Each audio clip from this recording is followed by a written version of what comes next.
Hello student, कैसे हैं आप सभी लोग। आई होप आप सब बढ़िया होंगे। तो बच्चों, आज हम स्टार्ट करने जा रहे हैं क्लास 11th की। ठीक है, 11th का फिजिक्स का एक चैप्टर है जो चैप्टर आपके लिए पढ़ना बहुत ज़रूरी है, जिसका नाम होता है भौतिक गणित। ठीक है, क्या है? भौतिक गणित। और इस चैप्टर में, इस भौतिक गणित में हम क्या पढ़ेंगे? हम पढ़ेंगे समाकलन, सॉरी, इसे पढ़ेंगे हम अवकलन। और क्या पढ़ेंगे? और पढ़ेंगे इसमें समाकलन। ठीक है, तो ये आज हमारा टॉपिक है।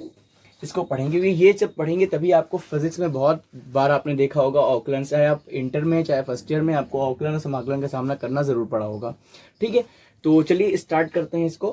क्योंकि ऐसा होता है कि मैथ वाले तो समझ जाते हैं ये चीजें, बायोलॉजी वालों को दिक्कत आती है, इसलिए पढ़ाना जरूरी है। चलिए स्टार्ट करते हैं, फिर इसको हटाते हैं यहाँ से। देखिए, सबसे पहले हम क्या देखेंगे? हम देखेंगे अवकलन।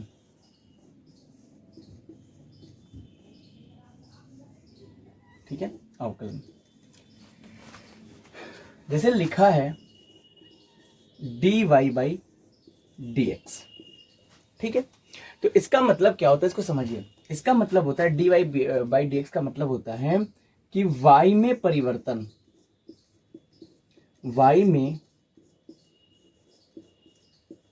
में परिवर्तन, y में हो रहा है परिवर्तन, और किसके सापेक्ष हो रहा है? x के सापेक्ष। तो क्या लिखेंगे? x के सापेक्ष, y में परिवर्तन x के सापेक्ष। तो ये इसका मतलब हुआ।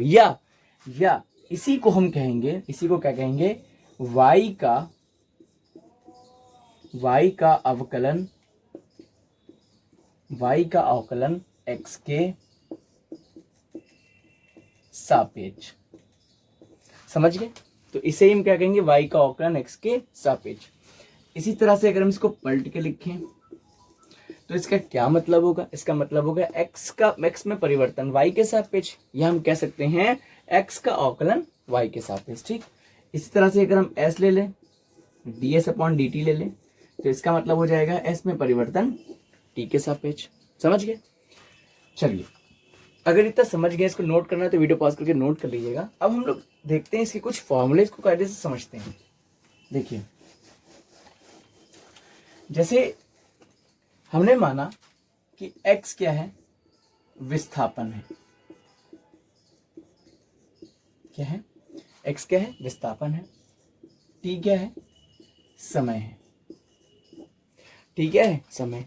तो अगर हम लिखेंगे dx/dt, तो इसका मतलब क्या होगा? x का अवकलन समय के सापेक्ष, यही तो होगा। x का अवकलन समय के सापेक्ष, यही बोलेंगे ना, x का अवकलन समय के सापेक्ष। या हम कह सकते हैं x में परिवर्तन समय के सापेक्ष। इसको समय नहीं कहते हम, यहाँ पे फिलहाल x का अवकलन t के सापेक्ष लिखते हैं। ठीक, अब देखिए x क्या है? x है विस्थापन, t क्या है? तो t क्या है? समय है। यानी कि x में विस्थापन में परिवर्तन हो रहा है समय के सापेक्ष, और विस्थापन में परिवर्तन समय के सापेक्ष होता है, तो उसे हम क्या कह देते हैं? उसे हम वेग कह देते हैं। ये याद रखिएगा। इसका मतलब अगर आपको x स्थिति या विस्थापन दिया रखा है और उसका हम t के रिस्पेक्ट में अवकलन करेंगे, तो वो हमें क्या दे देगा? वो हमें वेग दे देगा। क्लियर? इसी प्रकार अब अगर हम जैसे ये वेग लिखा है, मान लीजिए वेग को v लिखा हमने, और v का अवकलन कर दें समय के सापेक्ष तो इसका क्या मतलब होगा? इसका मतलब होगा कि वेग का अवकलन, वेग में परिवर्तन समय के सापेक्ष, या वेग का अवकलन समय के सापेक्ष, इसे हम क्या कह देंगे? इसे हम कह देंगे त्वरण। क्या कहेंगे? त्वरण कहेंगे। यानी कि dv/dt क्या हो जाएगा? त्वरण हो जाएगा। क्या बात को समझ गए? बढ़िया चीजें नोट कर लीजिएगा। अब इसके फॉर्मूले देखते हैं हम लोग, और अवकलन समाकलन थोड़ा सा समझते हैं। ठीक है, फॉर्मूलों से कैसे सवाल आएगा तो आप कैसे लगा सकते हैं। चलिए देखिए, फॉर्मूला नंबर फर्स्ट। पहले हम इसका फॉर्मूला देखेंगे, फिर इससे रिलेटेड एग्जांपल्स देखेंगे। ठीक है, देखिए, जैसे y बराबर लिखा है x की पावर n, और हम आपसे कह दें कि ज्ञात क्या करना है हमको d y by D x क्या होगा। ठीक, पहला फॉर्मूला है y बराबर एक्स की पावर n, यानी कि हम यहां से कह सकते हैं कि y का x के सापेक्ष x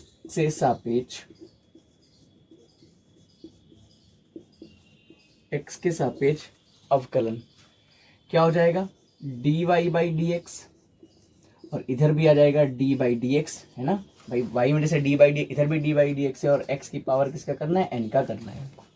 तो इसका फॉर्मूला क्या होता है, इसका फॉर्मूला होता है, देखिए ये जो n है ये x के गुणे में आ जाता है, ठीक, और n में एक पावर जुड़ जाती है, तो ये इसका फॉर्मूला होता है। यानी कि अगर y बराबर एक्स की पावर n है तो d y by D x क्या होगा एन एक्स की पावर n प्लस, अरे सॉरी गलत कर दिया यहाँ पे, एन एक्स की पावर n माइनस वन होता है। क्लियर, क्या होता है एन एक्स की पावर n माइनस। अब इससे रिलेटेड सवाल करते हैं, इसे वीडियो पॉज करके नोट करिएगा। अब देखते हैं हम लोग कुछ क्वेश्चंस, ठीक है, हटा दें इसको, इसी सवाल इसी फॉर्मूले के ऊपर। तो फॉर्मूला हम कहीं पे लिखे देते हैं ताकि ध्यान रहे। क्या फॉर्मूला था, y बराबर x की पावर n, तो d y by D x n x की पावर n माइनस वन हो जाएगा। ठीक है, चलिए सवाल नंबर ए, देखिए जैसे क्वेश्चन दे रखा है, यदि y बराबर x की पावर 5 तो d y by D x कितना होगा। ठीक है, क्वेश्चन मेरे से मान ली दे रखा है, तो d y by D x क्या, y में परिवर्तन x के सापेक्ष या y का अवकलन x के सापेक्ष। तो अगर हम यहाँ y का अवकलन करेंगे तो देखिए क्या मिलेगा हमको, हमें मिल जाएगा d y by D x is equal to, देखिए x की पावर n, यहाँ x की पावर n ही तो है, तो 5 क्या आएगा एन एक्स की पावर n माइनस वन, तो ये क्या हो जाएगा 5x की पावर 5 माइनस वन, या इसी को हम लिख सकते हैं 5x की पावर 5 में से 1 गया 4, ये क्या हो जाएगा हमारा आंसर हो जाएगा। क्लियर, चलिए नेक्स्ट क्वेश्चन देखते हैं इससे से रिलेटेड। ये हमने समझ लिया पावर वाला। अब देखिए माइनस की पावर वाला, मान लीजिए y बराबर दे रखा है x की पावर माइनस का 3, ठीक, तो d y by D x क्या होगा।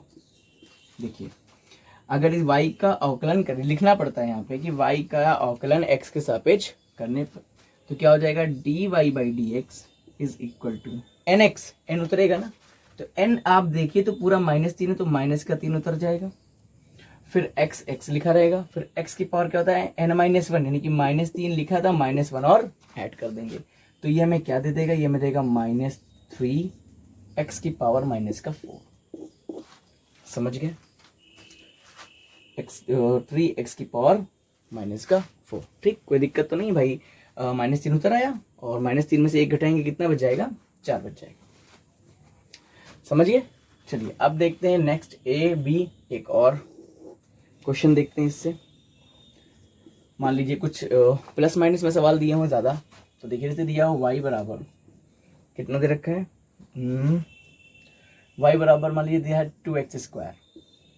ठीक, इसका हम अवकलन करें अगर d y by D x क्या हो जाएगा, देखिए 2 तो लिखा था, लिखा रहने दीजिए। अब x की पावर x का ही करना है, कांस्टेंट हमेशा कांस्टेंट का नहीं होगा, कांस्टेंट के गुणे में है तो बाहर आ जाएगा। क्लियर, यानी कि इसको हम 2 बाहर लिख के ऐसे लिख सकते हैं d by D x x का स्क्वायर। समझ गए, ठीक, तो d y by D x is equal to 2 तो है ही, ये 2 उतरेगा 2 गुणा एक्स की पावर 2 माइनस 1, या 2 दूनी कितना हो जाएगा 4, और x ही तो बचेगा, x की पावर 2 में से 1 गया, कितना बचा 1 बचा, तो ये 4x हमारा क्या हो जाएगा आंसर हो जाएगा। ये तीनों क्वेश्चन आप जो है वीडियो पॉज करके नोट कर लीजिए। अब नेक्स्ट देखते हैं हम लोग, हटा दे इसको, नोट कर लिया, चलिए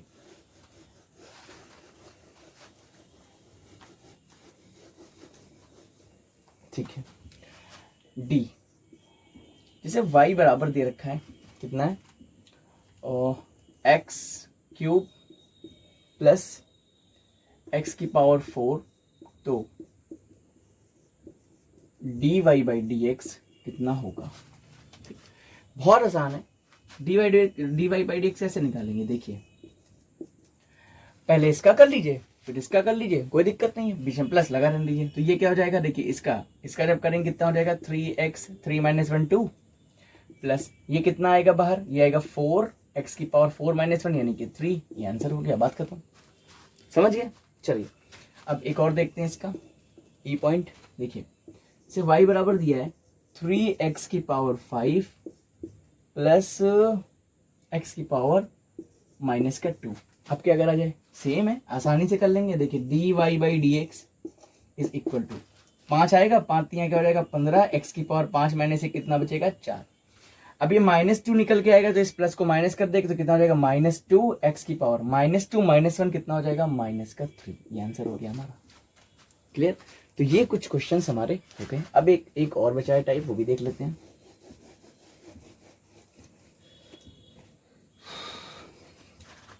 इसको ई हो गया, एफ देखते हैं। ये एक काम करते हैं, नहीं ले चले कोई दिक्कत नहीं, एफ पॉइंट लिखते हैं।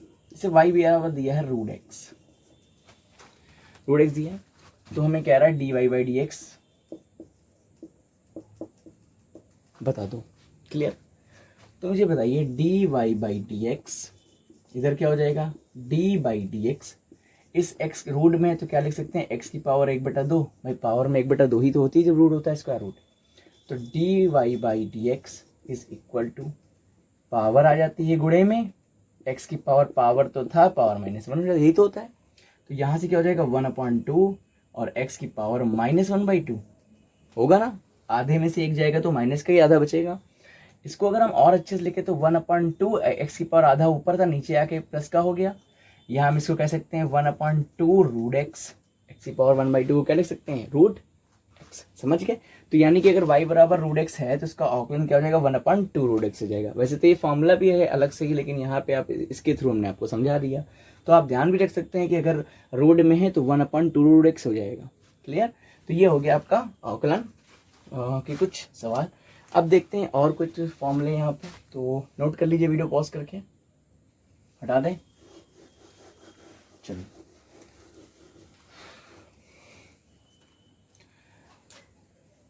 अब एक सवाल दे दें आपको हम, होमवर्क, आंसर बताइएगा कमेंट में।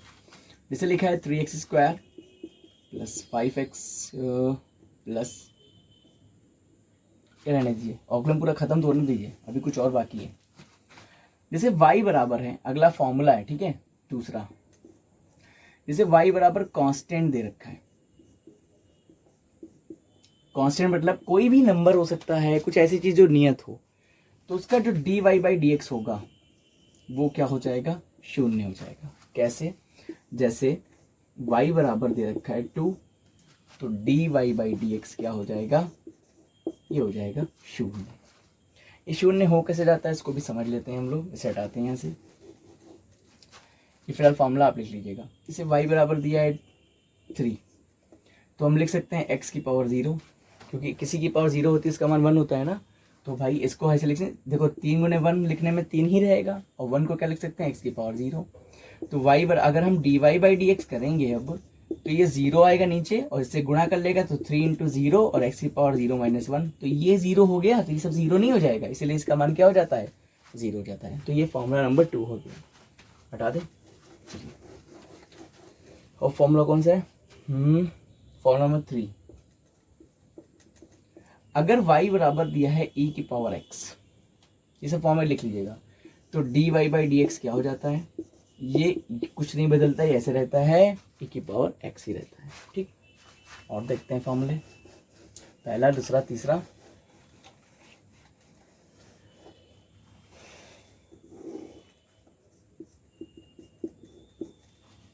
तीसरा देखिए, जैसे नहीं चौथा देखते हैं, तीसरा हो गया ना, चौथा। जैसे y बराबर है log, ठीक है, log e base e x, तो dy बाई डी एक्स क्या हो जाएगा, ये हो जाएगा 1/x हो जाएगा। ठीक। और समझते हैं पांचवा, अगर y बराबर साइन x है, ये बहुत काम आता है, तो dy बाई डी एक्स कितना हो जाएगा, cos x हो जाएगा। ठीक।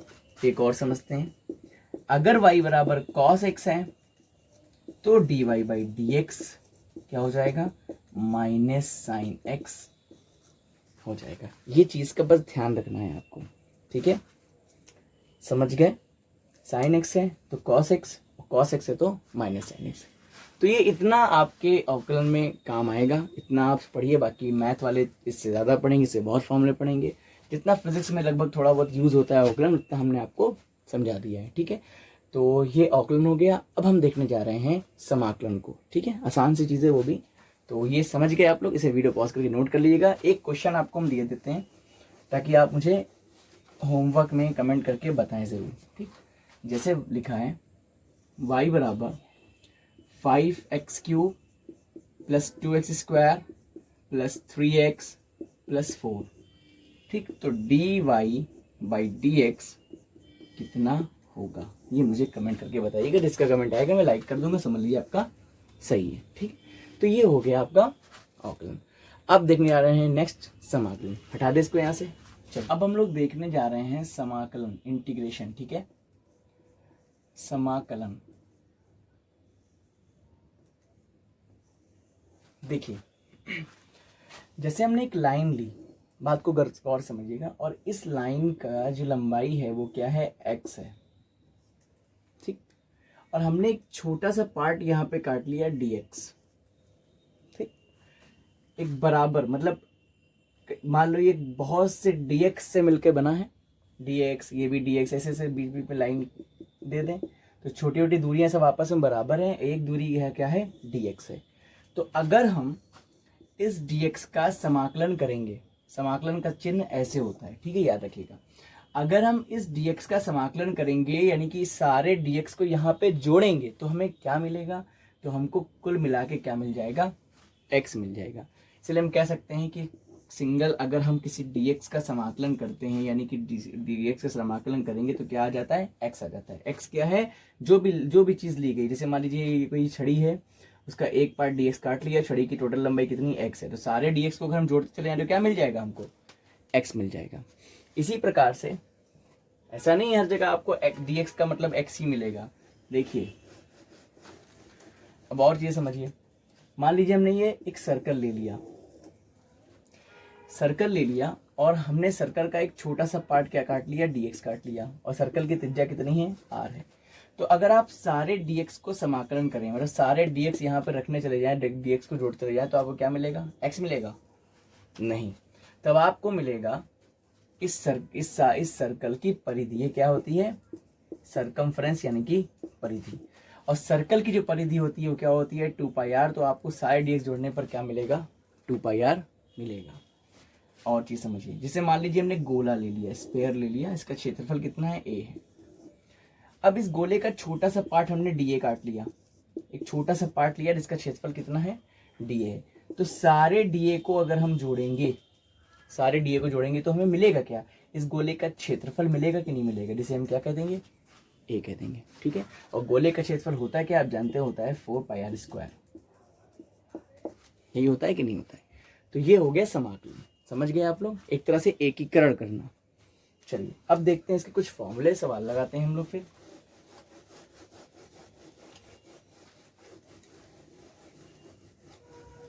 ठीक है, चलिए फॉर्मूला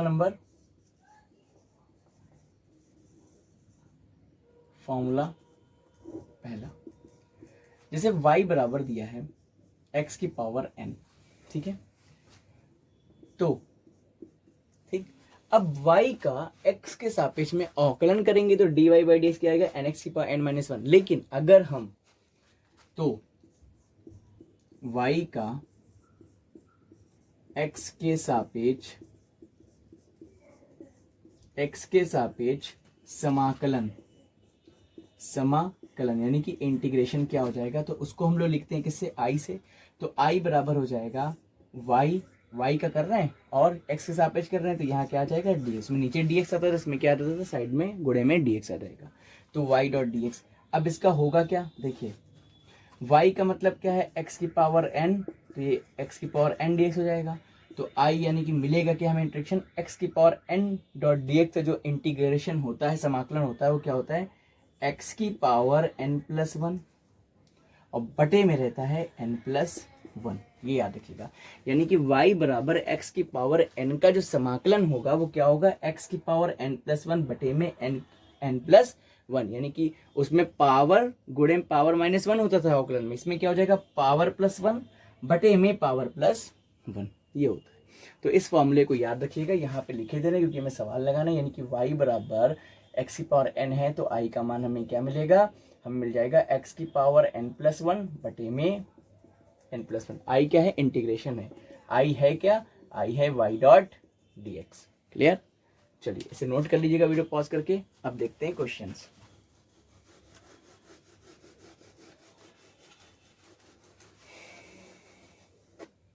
देखिए क्वेश्चन नंबर ए, इसे इफ यदि y बराबर x की पावर कितना ले लें हम लोग, 3 ले लें, तो i निकालना है यानी कि इंटीग्रेशन करना है, तो क्या हो जाएगा, तो i क्या होगा, integration of y with respect to x, यही होगा।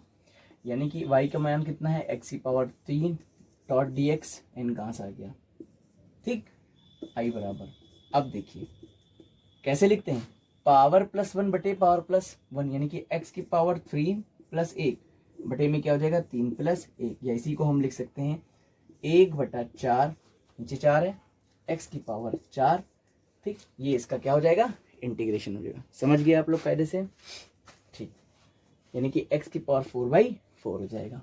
अब देखते हैं इसमें, हालांकि एक कांस्टेंट भी आता है, तो जब उसको मैथ में आप पढ़िएगा समाकलन कायदे से, तो यहाँ पे लिखा जाता है +c करके, ठीक है, ये भी कांस्टेंट भी इसमें आता है एक, हमें इतनी ज़रूरत है फिजिक्स में तो हम आपको बता रहे हैं। बी पॉइंट देखते हैं इसका, देखिए अगर दिया है y बराबर x की पावर -5, ऐसा दिया है, तो अब हम आपसे अगर कहें इंटीग्रेशन क्या हो जाएगा इसका, तो आप कहेंगे y.dx हो जाएगा। y.dx का मतलब हो जाएगा x की पावर -5.dx। अब इसको कैसे लिखते हैं, पावर +1 बटे पावर +1, यानी कि x की पावर -5 + 1 बटे -5 + 1 कितना आ जाएगा, ये आ जाएगा x की पावर -4, और नीचे क्या आ जाएगा -5 + 1 -4, यानी कि 4 लिख दे और यहाँ माइनस लगा दे, ये इसका क्या हो जाएगा, इंटीग्रेशन हो जाएगा। क्लियर, चलिए ये हो गया क्वेश्चन नंबर बी, इसे नोट कर लीजिएगा। अब नेक्स्ट फॉर्मूला देखते हैं हम लोग, ठीक है, चलिए वीडियो पॉज करके नोट कर लीजिएगा। नेक्स्ट फॉर्मूला देखते हैं हम लोग। सवाल इसमें थोड़ा कम लगाए हैं क्योंकि इसमें समाकलन 2 टाइप के पढ़ेंगे, तो हम अनिश्चित पढ़ रहे हैं, अब हम पढ़ेंगे अभी निश्चित समाकलन, ठीक है। चलिए सेकंड फॉर्मूला क्या है, अगर y कांस्टेंट है तो इंटीग्रेशन y.dx, ठीक, तो कांस्टेंट मान लेते हैं, सपोज कर लेते हैं ये 2 है, तो ये क्या हो जाएगा 2.dx, तो इसमें क्या होगा 2 बाहर निकल आएगा, अंदर क्या बचेगा dx, या इसको हम लिख सकते हैं 2, और सिंगल dx का जब समाकलन करते हैं तो क्या हो जाएगा, वो x हो जाएगा, तो ये हमारे पास आ जाएगा इंटीग्रेशन y बराबर कांस्टेंट का 2 है, कोई भी कांस्टेंट आएगा तो वो यहाँ आ जाएगा, ठीक है। चलिए समझ गए आप लोग। अब एक और फॉर्मूला देखते हैं, चलिए फॉर्मूला नंबर 3 और 4। अगर y बराबर sin x है तो इंटीग्रेशन y.dx क्या होगा, sin x.dx, ये कितना हो जाएगा, देखिए sin x का जो इंटीग्रेशन होता है वो क्या होता है -cos x, याद रखिएगा, और अगर y बराबर cos x है तो इसका इंटीग्रेशन हो जाएगा sin x। समझ गए, ये फॉर्मूला आप याद रखिएगा। तो ये हमारा जो हो गया वो हो गया समाकलन। अब हम देखने जा रहे हैं निश्चित समाकलन, ठीक है। उससे पहले एक क्वेश्चन कर लेते हैं, थोड़ा सा इसको उठाए यहाँ से, वीडियो पॉज करके नोट कर लीजिएगा, ठीक है। चलिए इसको हटाते हैं यहाँ से।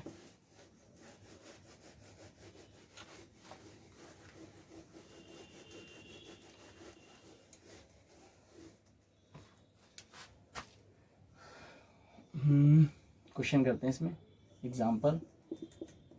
जैसे y बराबर दिया है, कितना दे रखा है, मान लीजिए 3 + x³ दे रखा है हमें, ठीक है। कह रहा I निकाल दीजिए, मतलब इसका क्या कर दीजिए, इंटीग्रेशन कर दीजिए। तो यहाँ से आई का मान क्या होता है, वाई डॉट डी एक्स, और इंटीग्रेशन किसके रिस्पेक्ट में, एक्स के रिस्पेक्ट में।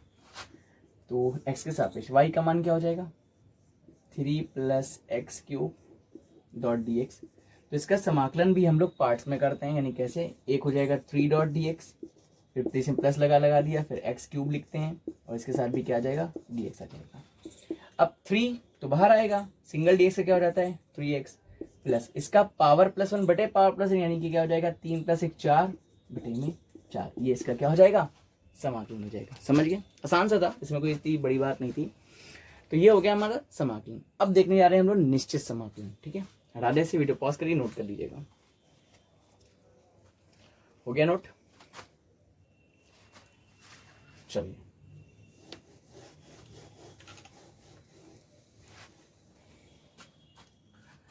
अब हम लोग देखने जा रहे हैं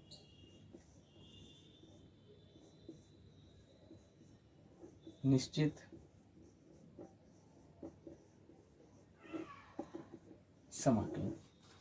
ठीक, देखिए समझिएगा इसको मान लीजिए इफ y बराबर कितना माने, चलिए y बराबर x क्यूब मान लेते हैं हम लोग। ठीक है, अब कह रहा है इसमें लिमिट दे रखा है, आपको लिमिट दे रखा है a टू b। ठीक, a का नाम मान लीजिए है लोअर लिमिट,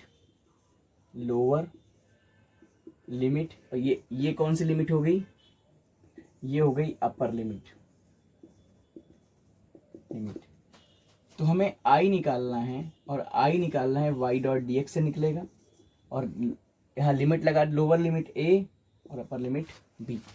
कैसे निकालते हैं, देखिए जब लिमिट आ जाती है इसमें, यानी कि समाकलन पे क्या लग जाती है, लिमिट, तो इसका फॉर्मूला तो वही रहता है। देखिए y यहाँ है a, यहाँ है b, y का मतलब क्या हो जाएगा x cube dot D x. पहले आप इसको नॉर्मल समाकलन कर लीजिए, जैसे होता है, तो एक्स की क्यूब का क्या हो जाएगा, एक्स की पावर 4 बटे में 4, पावर +1 बटे पावर +1। अभी जो लिमिट है ना, ये लिमिट ऐसे करके लगा दी जाती है बड़े कोष्टक में a और b। अब इस लिमिट को भरते कैसे हैं, ठीक, कैसे भरते हैं इसको समझिए। तो i बराबर 1/4 तो बाहर कर लीजिए ब्रैकेट में, x की जगह पे पहले अपर रखते हैं तो b की पावर 4 हो जाएगा। ठीक, फिर क्या लगाते हैं माइनस, फिर x की जगह पे लोअर लिमिट रखते हैं, यानी कि a रखते हैं, a की पावर 4 हो जाएगा, यानी कि upper limit minus lower limit, और ये हमारा फॉर्मूला बनके तैयार हो गया। ऐसे जो है हम लिमिट के सवाल को लगाएंगे। इसको नोट करिए, फिर एक इस टाइप का क्वेश्चन देखते हैं हम लोग। ठीक है, चलिए नोट करिए, हो गया नोट, चलिए हटा दे इसको, नोट क्या स्क्रीनशॉट ले लिए, बाद में आराम से नोट करिएगा,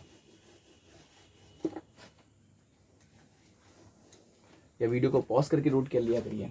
चलिए अब समझते हैं एग्जांपल। जैसे y बराबर दे रखा है x की पावर 5, और इंटीग्रेशन निकालना है y डॉट डी एक्स, और लिमिट दे रखा है 2 to 4। ये लिमिट हमको दे रखी है, या एक काम करते हैं छोटी लिमिट कर लेते हैं समझाने के लिए, 1 और 2 दे रखा है। तो कैसे करेंगे देखिए, अब i बराबर यहां से देखिए 1 2, y का मान कितना है, x की पावर 5 dx। ठीक है, ये हमको निकालना था। i बराबर 1 to 2 लिमिट हो गई, इसकी पावर 5 डॉट dx। अब इसका जो समाकलन होता है क्या होता है, पावर +1 बटे में पावर +1, और यहाँ पे क्या लग गई इसकी लिमिट, यानी कि 1 और 2 लग गई। अब क्या करेंगे, इसको 1/6 को तो ऐसे ही रखेंगे, बचा के अंदर पहले रखेंगे अपर लिमिट, यानी कि 2 की पावर 6 माइनस, फिर लोअर लिमिट रखेंगे 1 की पावर 6, ऐसे ही रखेंगे। अब 2 की पावर 2 2 2 2 2 1 2 3, देखिए 6 हो गए, 2 2 दूनी 4 दूनी 8 दूनी 16 दूना 32 दूना 64। तो ये आ जाएगा 1/6 था ही, ये कितना आ जाएगा 64 माइनस 1, यानी कि i की वैल्यू कितनी आ गई, ये आ गई 63 के बटे में 6। ये इसका समाकलन हो गया। समझ गए आप लोग, ऐसे हम लोग समाकलन और अवकलन के सवाल फिजिक्स में जितना भी आता है उतना लगभग हमने आपको बता दिया है, और आगे फॉर्मूले आएंगे तो जब क्वेश्चंस लगाएंगे डेरिवेशन करेंगे तब बता देंगे। ठीक है, तो आई होप आपको समझ में आया होगा, और अगर अच्छा लगा तो वीडियो को लाइक करिएगा, चैनल को सब्सक्राइब करिएगा, अपने दोस्तों में शेयर करिएगा। मिलते हैं नेक्स्ट वीडियो में। Thank you so much.